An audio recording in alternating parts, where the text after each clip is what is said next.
James Wilson pulled his old blue pickup truck into the gravel parking lot of Riverside Diner.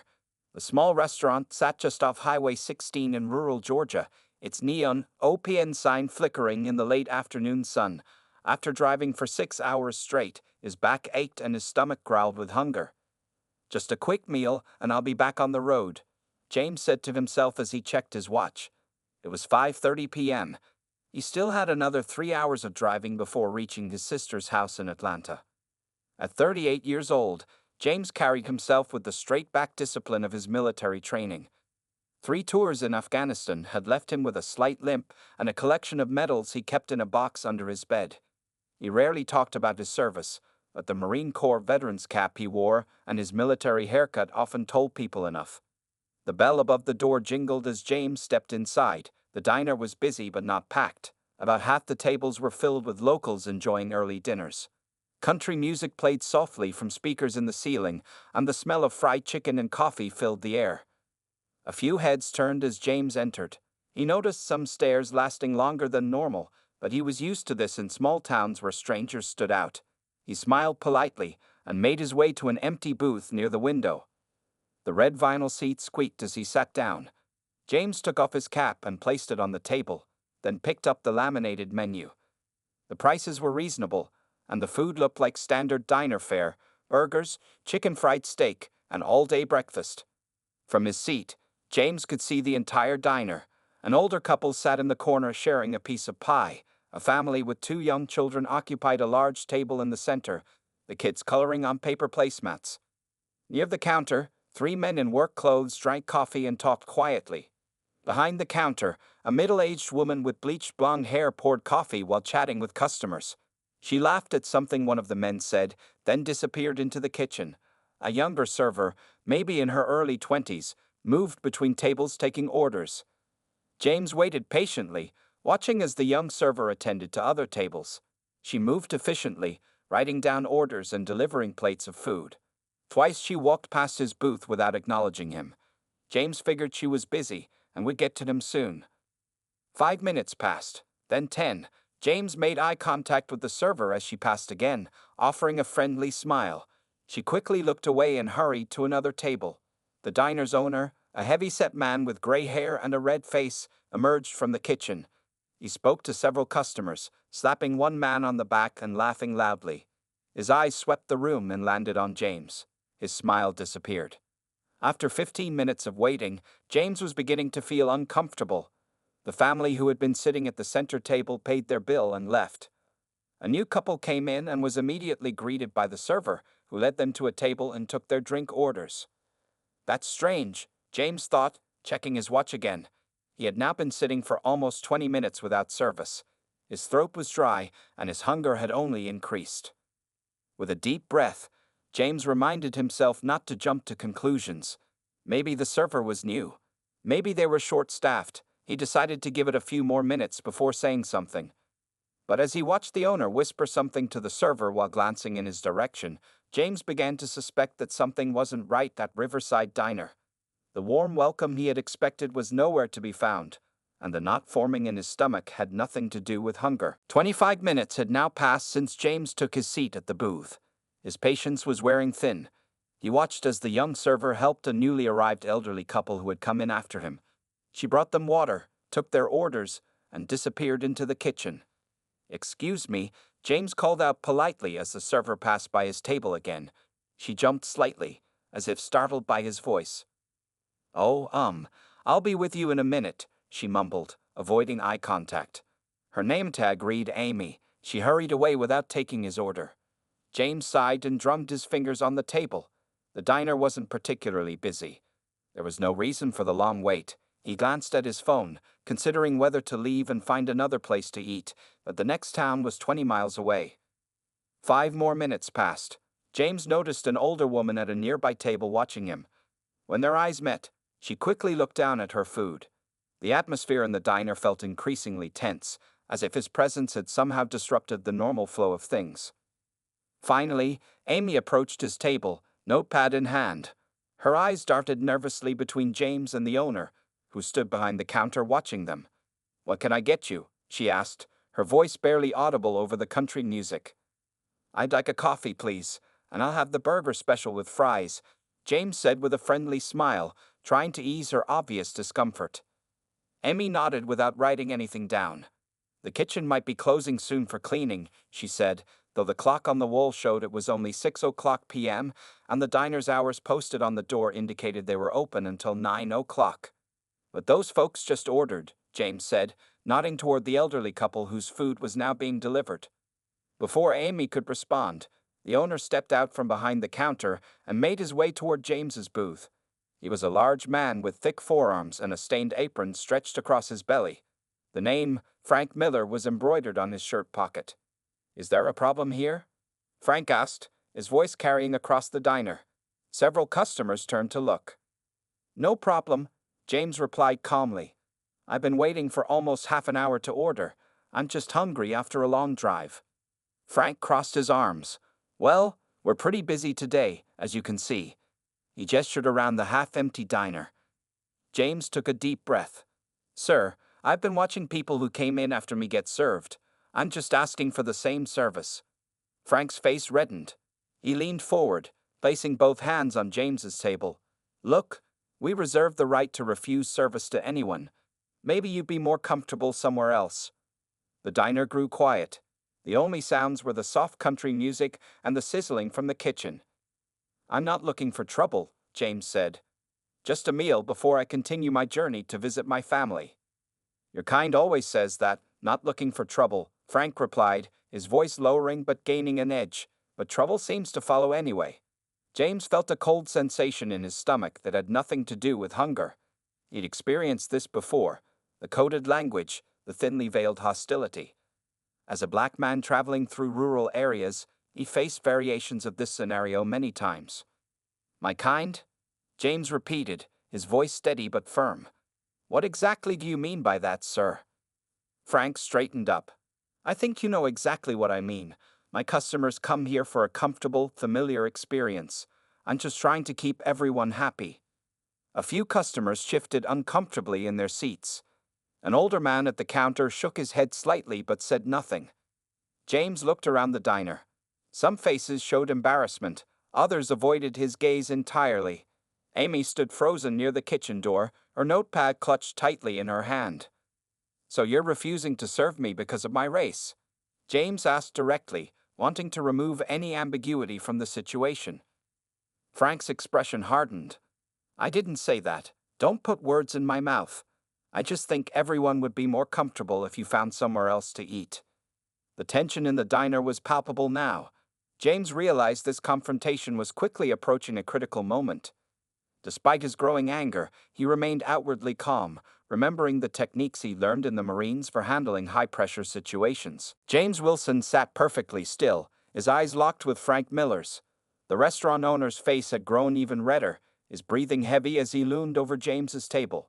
The tension in the diner was thick enough to cut with a knife. "Let me be clear about something," Frank said, his voice dropping to a dangerous growl. "I know you're kind. You come in here thinking you're entitled to special treatment." "Special treatment?" James replied calmly. "I've been sitting here for over 30 minutes while everyone else gets served. I'm just asking for regular treatment." Frank scoffed. "Regular treatment. Right." He glanced around the diner, seeming to draw confidence from the silent audience. "You know, my daddy opened this place in 1962. We've always served who we wanted to serve." James noticed the uncomfortable expressions on several customers' faces. A young woman in the corner was discreetly holding up her phone, apparently recording the confrontation. "Sir, it's 2025, James said evenly. "The Civil Rights Act has been law for over 60 years. You can't refuse service based on race." Frank's face twisted with anger. "Don't you come in here quoting laws to me. This is my establishment." He slammed his palm down on the table, causing James's veteran cap to jump. The sudden noise made several diners gasp. "I fought for this country," Frank shouted. "I don't need some outsider telling me how to run my business." James picked up his cap and turned it in his hands, running his thumb over the Marine Corps emblem. "I fought for this country too," he said quietly. 3 tours in Afghanistan." Frank hesitated for just a moment before doubling down. "Well, that don't change nothing. I still got the right to refuse service to troublemakers. And what makes me a troublemaker? James asked. The color of my skin. A few customers shifted uncomfortably in their seats. The elderly couple who had been served before James exchanged worried glances. You're trying to trap me with words, Frank said, his voice rising again. Typical. Always playing the victim. James remained remarkably composed. I'm not playing anything. I'm a hungry traveler who stopped for a meal, and you're refusing to serve me. I think we both know why. Frank leaned in closer, his voice low but clear enough for nearby tables to hear. Look, boy, I don't care what uniform you wore. You don't belong here. This is a family establishment. The word boy hung in the air like a lightning bolt. Several audible gasps came from around the diner. Amy, the server, covered her mouth with her hand, her eyes wide with shock. James felt a surge of anger course through him, but years of military discipline kept his exterior calm. He unclenched his fists under the table and took a deep breath. I am a family man, James said firmly. I have a wife and 2 daughters. I'm on my way to visit my sister and her kids. I pay taxes, I vote, and I serve this country honorably. What exactly about me doesn't belong in a family establishment? Frank's face contorted. Don't twist my words. You know what I mean. Yes, James said. I believe I do, and so does everyone else in this diner. Frank glanced around, suddenly aware of the many eyes watching him. The young woman in the corner was still recording. An older man at the counter was now openly glaring at Frank. You're causing a scene, Frank accused, lowering his voice. I was sitting quietly until you came over, James pointed out. All I wanted was a burger and coffee. Frank's nostrils flared. Well, you ain't getting one here. I want you out of my restaurant. Now. So you're officially refusing to serve me? James asked, wanting to be absolutely clear about what was happening. Yeah, that's right, Frank said, crossing his arms. Get out before I call the sheriff. James didn't move.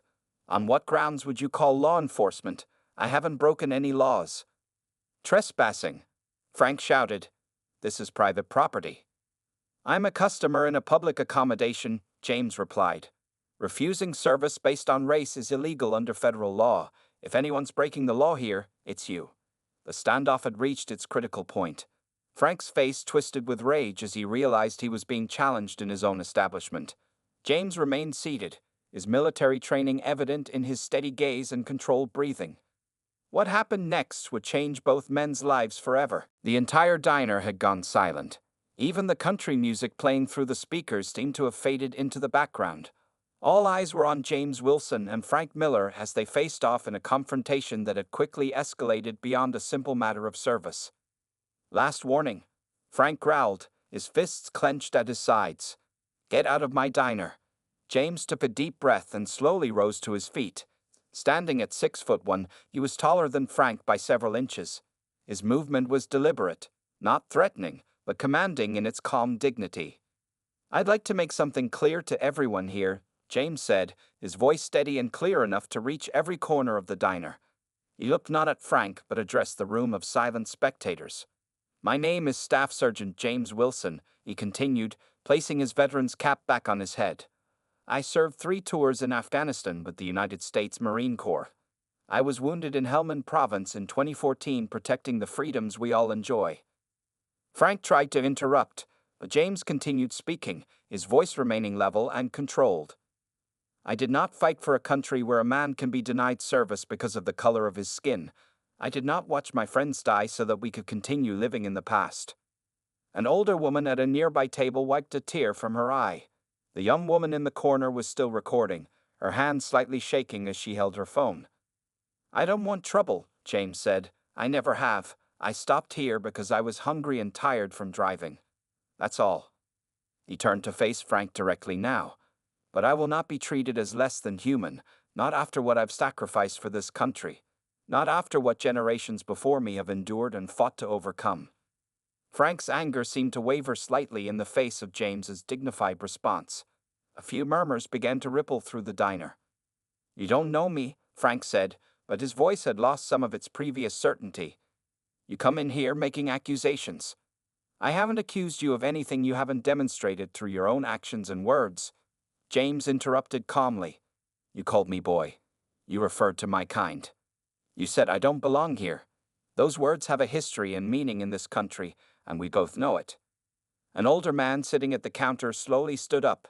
He was in his 70s, with white hair and wearing overalls.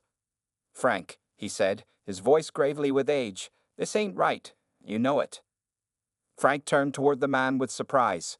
Stay out of this, Earl. This isn't your business. I've been coming to this diner for 40 years, Earl replied, since your daddy ran it.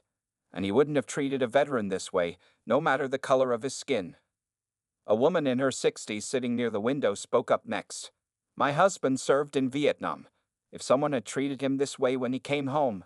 Her voice trailed off, but her disapproving look spoke volumes. Frank looked around, suddenly aware that the support he had expected from his regular customers wasn't materializing. Instead, there was a palpable sense of shame hanging in the air. James reached into his back pocket and pulled out his wallet. From it, he removed a worn military ID card and a small photograph. He placed both on the table. That's me receiving the Purple Heart, he said, pointing to the photo. And that's my wife and daughters standing beside my hospital bed. They nearly lost their husband and father because I believed in what this country could be, not what it was, but what it could be. The diner remained silent as James's words sank in. Frank's face had gone from red with anger to a paler shade, his certainty visibly shaken. I'm not asking for special treatment, James said. Just the same respect you give any other customer. The same respect you give any other veteran who was willing to die for this country. Frank stood frozen, caught between his prejudice and the growing dissent among his customers. The confrontation had reached a turning point, and everyone in the Riverside diner knew it. Frank Miller's face twitched as he struggled with the public challenge to his authority. He glanced around at his customers, many of whom were now openly staring at him with disapproval.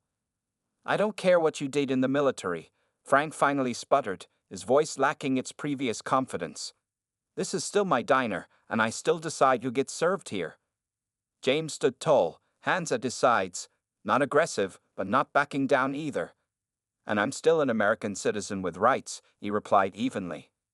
In the corner of the diner, 22-year-old Madison Cooper continued recording the confrontation on her phone. A community college student studying social justice, she had been quietly eating dinner when the incident began. Her hands trembled slightly as she captured every word. Are you filming this? Frank suddenly shouted, noticing Madison's phone. That's illegal. You can't record in my establishment without permission. Madison flinched but didn't lower her phone. Actually, sir, Georgia is a one-party consent state. I'm legally allowed to record in a public place like this diner. Frank's face grew red again. Give me that phone right now. He started toward Madison, but James stepped into his path. Sir, James said firmly but without raising his voice, you're making this situation worse. That young woman hasn't done anything wrong. You're both trespassing now. Frank yelled, spittle flying from his mouth. I want everyone who's not eating to get out, now. Several customers shifted uncomfortably in their seats. No one moved to leave. Frank, for God's sake, stop this, said a thin woman in her 60s who had been quietly watching from behind the counter. She wore an apron similar to Frank's, with Martha embroidered on it. You're destroying everything we built. Stay out of this, Martha, Frank snapped at his wife. Go back to the kitchen where you belong. Martha shook her head sadly. No, Frank, not this time. She walked around the counter and approached James. Sir, I apologize for my husband's behavior. Of course we'll serve you. Please, sit back down. Frank stared at his wife in disbelief. Martha, what the hell do you think you're doing? The right thing, she answered simply. Something you should have done from the beginning. Frank's face contorted with rage. This is my diner. Mine. My father built it, not yours. And your father would be ashamed of you right now, Martha replied quietly. The diner had become so silent that the soft hum of the refrigerator behind the counter was clearly audible. Everyone watched as Frank's authority was challenged not just by James and the customers, but by his own wife. Madison continued recording, capturing every moment of the confrontation. Her roommate, Keisha, had been texting her throughout. Oh, are you safe? Do you need me to call someone? Is that still happening? Madison quickly typed back. Still recording. This is important. James remained standing, his expression steady despite the chaos unfolding around him. He had faced worse situations in combat, had made life or death decisions under fire. This confrontation, while painful, was something he could handle. Mr. Miller, James said, addressing Frank directly, I understand this is your establishment. I respect that, but respect has to go both ways. Don't you lecture me about respect, Frank growled. You come in here, cause trouble, turn my customers and my wife against me. Frank, Earl called from the seat at the counter. The man just wanted a meal. You're the one who made this a situation. Several other customers nodded in agreement. The tide of support in the room had definitively turned against Frank. Martha looked at James apologetically. Please sit down. I'll get you some coffee and take your order myself. Frank stepped between them. Nobody's serving him, Martha. Nobody. Then I guess nobody's serving anyone, said Amy, the young server, removing her apron and placing it on a nearby table. I quit, Mr. Miller. I can't work like this anymore. The confrontation had reached a breaking point. Frank stood alone, abandoned by his staff and customers, while James remained composed, a living testament to dignity in the face of discrimination. Madison zoomed in slightly with her phone camera, making sure to capture the pivotal moment when a small-town diner became the unexpected battleground for a much larger fight about race, respect, and American values. The standoff between James and Frank had reached a critical point. The air in the diner felt electric with tension. Martha stood beside James, her face set with determination. Emmy had removed her apron, ready to walk out. Madison continued recording from her corner table. Frank looked around wildly, seemingly shocked that his authority was crumbling before his eyes. This is insanity, he sputtered. You're all turning against me because of him? He jabbed a finger toward James. No, Frank, Earl said, rising from his stool at the counter. The elderly man walked slowly toward the center of the diner, his work boots thudding against the linoleum floor. We're not turning against you because of him. We're standing up for what's right. Earl stopped beside James. Though much shorter and older than the veteran, Earl stood straight-backed with quiet dignity of his own. He placed a weathered hand on Frank's shoulder. That's enough, Frank, Earl said firmly. This isn't who we are. Frank shrugged Earl's hand away. Who we are? Who we are. His voice rose with each word. My daddy built this place when this town was still segregated. He knew who we were. A collective gasp went through the diner. Even those who might have privately sympathized with Frank looked uncomfortable with this naked admission. Your daddy changed Frank, said another man, rising from his booth. It was Pastor Thomas from the local Methodist church. When the laws changed, he changed with them. I remember coming here as a boy with my father in '68. Your daddy served us, even when some folks gave him trouble for it. Frank's expression wavered between anger and confusion. That was different, he muttered. No, it wasn't, Pastor Thomas replied. It was exactly the same, and your father chose to be on the right side of history. The pastor walked over to stand with Earl, forming a small group around James. Martha remained firmly by James's side, while Amy watched from near the kitchen door. I've been coming here every morning for 15 years, said a gray-haired woman who taught at the local elementary school. She stood up from her table. I bring my students here for ice cream at the end of each school year. But I can't do that anymore if this is how you treat people. She joined the growing circle around James. One by one, other customers rose from their seats and moved to stand with them. Frank backed up against the counter, his eyes darting around the diner as more people rose to their feet. His face had lost its redness and now appeared pale and clammy. You're all making a big mistake, Frank warned, but his voice had lost its authoritative edge. I know things about all of you. I know who belongs here and who doesn't. We all belong here, Frank, Earl said quietly. Every single one of us. That's what makes this America. Madison had moved closer, still recording, but now standing with the group around James. The young woman's hands were steady now, her earlier nervousness replaced by a sense of purpose. Frank suddenly lunged forward and grabbed at Madison's phone. Give me that. You can't record this. I'll sue you. James smoothly stepped between them, protecting Madison without touching Frank. His movement was precise and controlled, the instinct of a trained Marine to shield civilians from harm. Sir, James said, his voice commanding but not threatening. You need to calm down. Don't make this situation worse than it already is. Frank's breathing came in short, angry bursts. I'm calling the sheriff, he declared, reaching for the phone behind the counter. You're all trespassing now, all of you. As Frank dialed, Martha shook her head sadly. The sheriff isn't going to arrest half the town for standing up to discrimination, Frank. Jim Fisher's not that kind of man. We'll see about that, Frank muttered into the phone. Jim? It's Frank Miller. I need you down at the diner right away. I've got troublemakers here who won't leave. He listened for a moment, his expression darkening. What do you mean? What kind of trouble? They're causing a disturbance. They're threatening me. The people gathered around James remained calm and silent, letting Frank's exaggerations hang in the empty air. Fine, I'll explain when you get here, Frank snapped, slamming the phone down. He glared at the group. Sheriff's on his way. We'll see who's in the right. Yes, James said calmly. I suppose we will. The diner fell into tense silence as they waited for the sheriff to arrive. The battle lines clearly drawn between one man holding on to the past and a community ready to embrace a different future. Sheriff Jim Fisher arrived at the Riverside Diner 15 minutes later.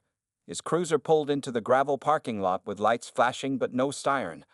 A tall man with salt and pepper hair and a carefully trimmed mustache, Sheriff Fisher had served the county for nearly 20 years.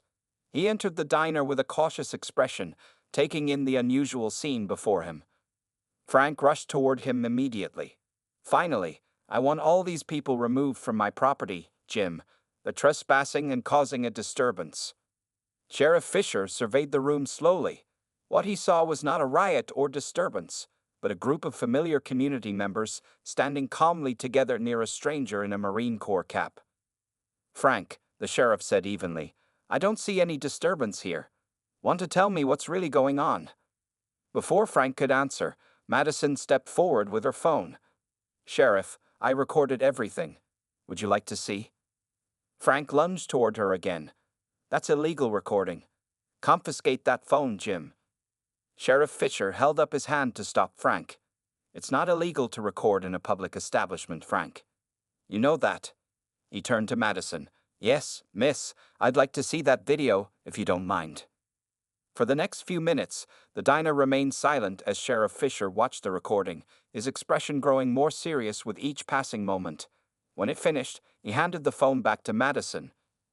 Thank you, he said quietly before turning to Frank. So you refuse to serve this gentleman because of his race? Is that what I'm understanding? Frank's face flushed again. That's not. I didn't say. He was causing trouble. The video shows him sitting quietly waiting for service. Sheriff Fisher replied. It shows you using language that I find deeply disturbing, Frank. It's my diner. Frank shouted.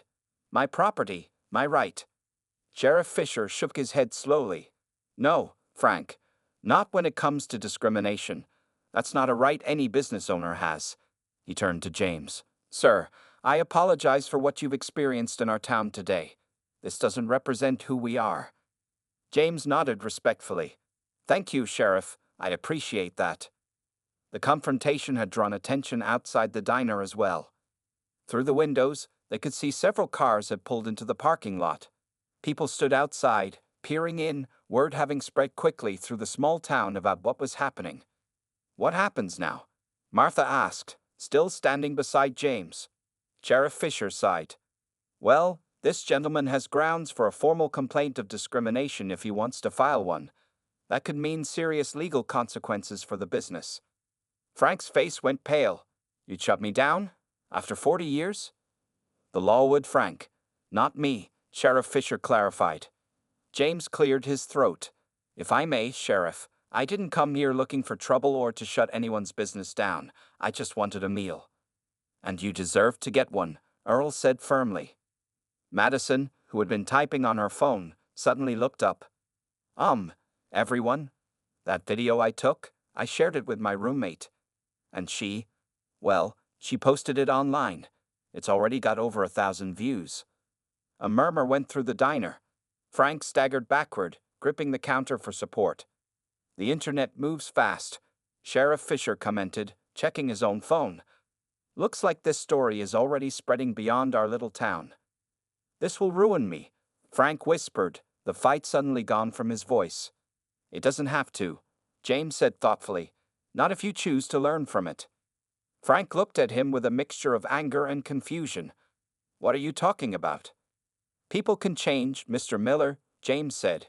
Communities can change. I've seen it happen in places far more divided than this. Sheriff Fisher nodded in agreement. He's right, Frank. This could be an ending, or it could be a beginning. That's up to you. Outside, the crowd had grown larger. Local news had arrived, a reporter and cameraman setting up equipment. I think you'll need to make that decision soon, Sheriff Fisher added, because like it or not, your diner is now at the center of a conversation this town has needed to have for a long time. Martha took Frank's hand. We can get through this, Frank, but not by holding on to the past.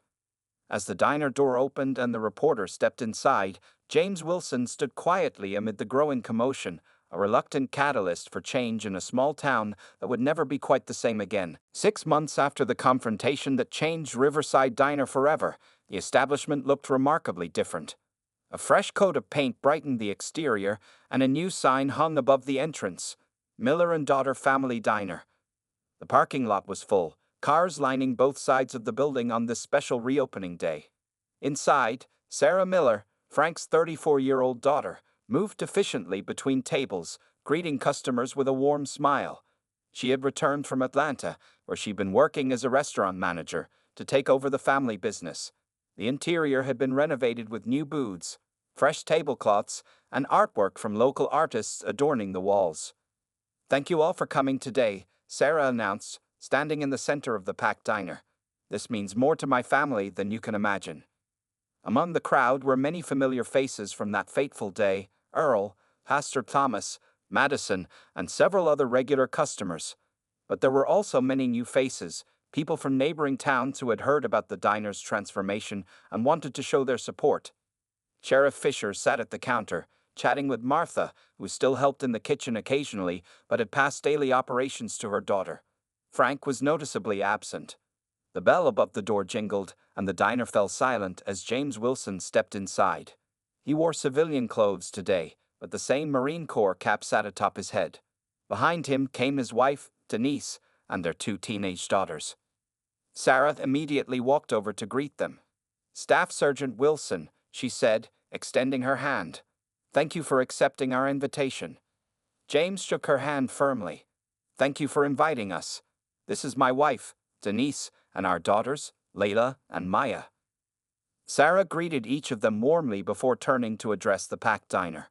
For those who don't know, Staff Sergeant Wilson's experience in this very room 6 months ago forced our community to confront some uncomfortable truths. What should have been a simple meal became a moment that changed many lives, including mine and my father's. There was a respectful silence as Sarah continued. "My father isn't here today. He's at home, still coming to terms with what happened. But he gave me his blessing to reopen this diner with a new mission: to serve everyone with dignity and respect, regardless of who they are or where they come from." James nodded appreciatively as Sarah directed him and his family to a special table reserved near the front window, the very same booth where he had sat 6 months earlier.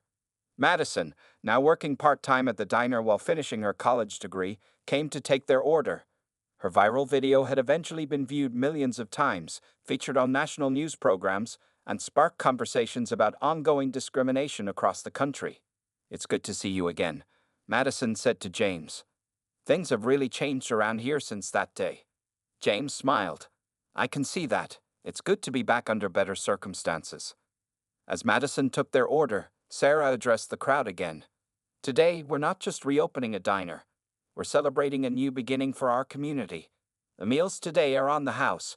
We're accepting donations for the new community center being built downtown, a center dedicated to bringing people together across all the lines that have divided us for too long." Applause broke out across the diner. Earl wiped a tear from his eye as Martha patted his shoulder.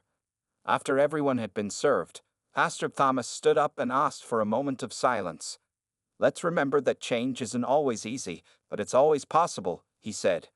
"What happened in this diner was painful but necessary, and the healing we're seeing today is just the beginning." James looked around at the diverse crowd enjoying their meals together. His youngest daughter leaned against his arm, and his wife squeezed his hand under the table. "Was it worth it, Dad?" his older daughter whispered. "Going through all that?" James watched as Sarah moved between tables, the proud new owner of a business being reborn with a different vision. "Yes," he said quietly. "Sometimes you'd have to stand up for what's right, even when it's uncomfortable. That's how things change.